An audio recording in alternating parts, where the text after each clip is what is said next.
교실 속 다문화 이야기. 내 다리는 초콜릿 다리야.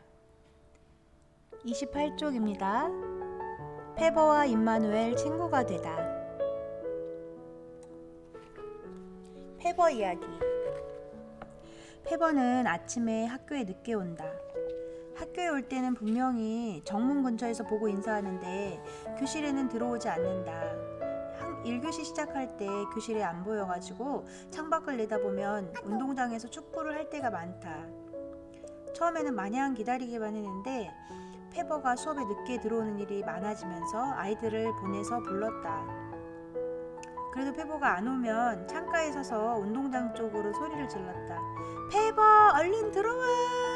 소리를 지르고 삑삑삑삑삑 신경질적으로 호각을 불어댔다. 페버는 씩씩대는 나를 보면서도 아랑곳하지 않은 채 운동화를 신고 교실로 아무렇지도 않게 들어올 때가 많았다. 나는 약이 오를 대로 올랐다. 달래고 협박하다가 뾰족한 수가 안 나오자 마지막 카드를 꺼냈다. 안 되겠어 페버. 엄마랑 상담 좀 해야겠구나. 페버가 학교에 늦는 것을 엄마와 상담하려고 하는데 이럴 수가. 우리 엄마 나이지리아 갔어요. 했다. 어머나, 엄마가 어디로 갔다고? 깜짝 놀랐다. 그럼 넌 지금 누구랑 살아? 물어보니 아빠랑 살아요 라고 말했다. 이건 또 어떻게 받아들여야 하지? 고민하다가 걱정이 되어 집에 가보기로 했다. 그래서 페버의 행동에 문제가 많았구나. 1학년 아이의 이야기를 어디까지 믿어야 될까 혼란스러웠다. 페버네 집에 가서 사실을 확인하기로 했다. 페버가 할머니라고 부르는 할머니 댁에 가서 가정통신문도 겨둘 겸 가정방문을 결정했다. 페버는 1년 내내 떠들고 돌아다니고 운동장 모래를 실내화에 실어 나르는 친구들과 또 자주 싸우는 그런 아이였다. 그래도 귀여운 구석이 많아서 야단치면 팔짱을 끼고 앉아 삐져가지고 내 얼굴을 보지 않았지만 금방 풀려서 웃었다. 아직 어려서 그렇지 똑똑하고 한국말도 너무 잘했다. 거칠지만 화나도 금방 풀고 웃는 사랑스러운 아이였다. 그런데 엄마의 부재를 걱정하는 처지가 되었구나.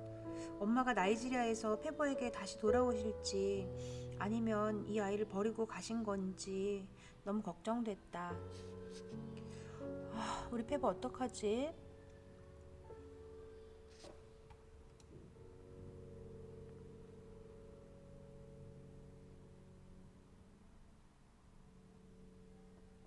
임마누엘 이야기.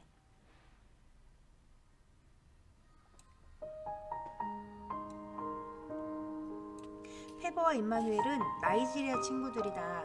페버가 한국말을 잘해서 교실에서 수업을 많이 하는 것에 비해 임마누엘은 한국말이 서툴렀다.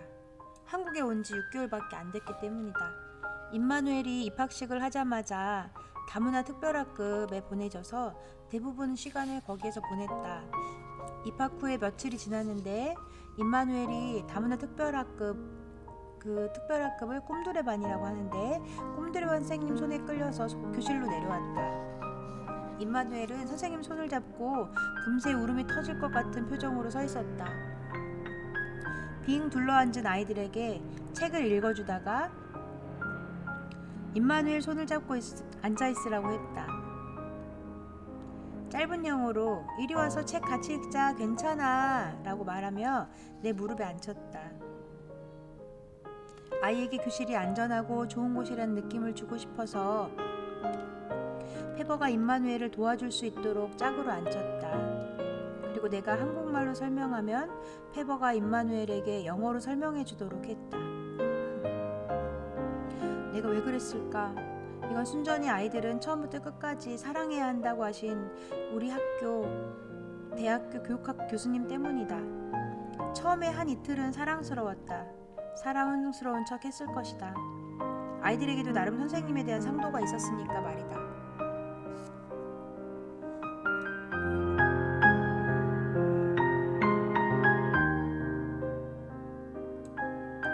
우정으로 결성된 시스템. 그 구역의 시스템은 이렇게 돌아갔다. 주로 이런 흐름을 탔다. 수업 시간에 내가 설명하면 임마누엘이 영어로 선생님 뭐라는 거야? 라고 물었다. 그럼 페버가 영어로 아주 길게 임마누엘에게 설명해줬다.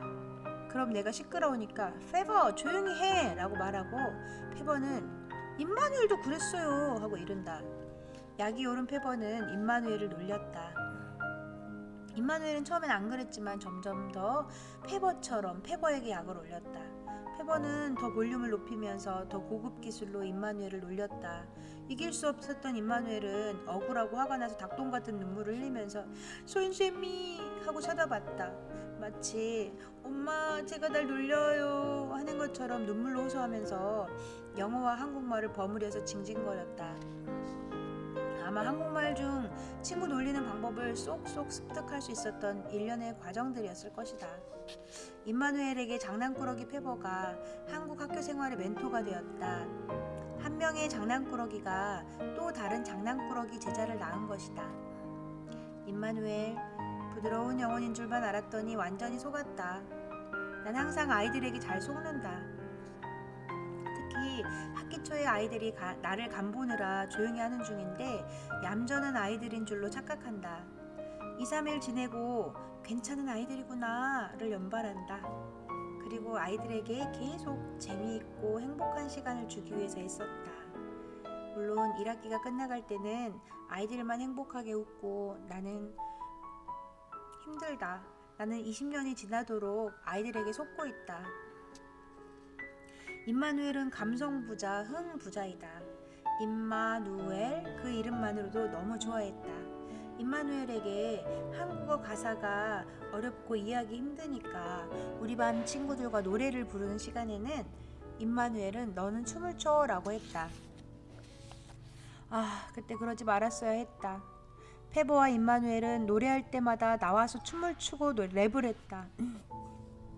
노래가 나오면 페버와 같이 비트박스와 힙합 랩으로 답하면서 엉덩이를 실룩거렸다. 물론 다른 친구들은 노래를 부르다가 말고 두 녀석을 보고 배꼽을 잡았다. 노래 부르는 시간도 힙합, 악기 연주 시간도 힙합, 음악 감상도 힙합. 즐거운 생활 시간은 그렇게 두 꼬마에게 집중된 채 모든 장르가 힙합으로 버무려져서 흘러갔다.